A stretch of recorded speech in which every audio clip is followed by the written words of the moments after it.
Exercise 3.6ல் 2 simplify. இப்போ நமக்கு என்ன கொடுத்துருக்காங்க, 2 டேர்மாக கொடுத்துருக்காங்க. ஸோ கீழே டினாமினேட்டர் மட்டும் சேமாக இருக்கான்னு பார்த்தா போதும்.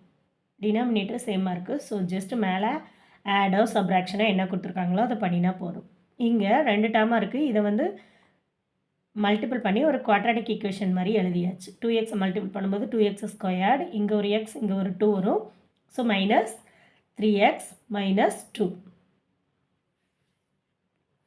இப்போ மல்டிபிள் பண்ணி எழுதிட்டு எது கேன்சல் ஆகுது, 2x ஸ்கொயர்டு கேன்சல் ஆகுது, அவ்வளோதான். அதுக்கப்புறம் மைனஸ் 5xலேருந்து 3x போயிடுச்சுன்னா 2x வரும்.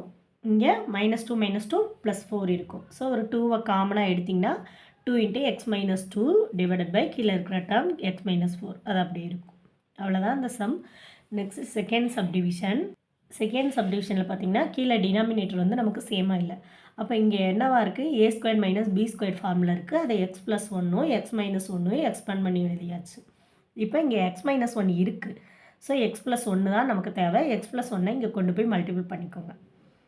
மல்டிபிள் பண்ணிங்கன்னா இங்கே ரெண்டுமே ஒரே டேர்மாக தான் இருக்குது. ஸோ a + b² ஃபார்முலாவில் வந்துடும்.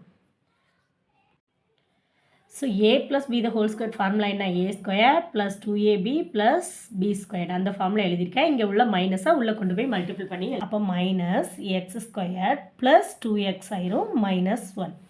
இப்போ ஒரு மைனஸை மட்டும் காமனாக எடுத்துட்டிங்கன்னா ஒரு குவாட்ராட்டிக் ஈக்குவேஷன் கிடைக்கும். அதை வந்து நீங்கள் சால்வ் பண்ணிடலாம். சால்வ் பண்ணிங்கன்னா உங்களுக்கு என்ன கிடைக்கும் அப்படின்னு கேட்டிங்கன்னா x - 1 x - 1ன்னு கிடைக்கும். ஸோ சால்வ் பண்ணிங்கன்னா x - 1 x - 1 கிடைக்கும்.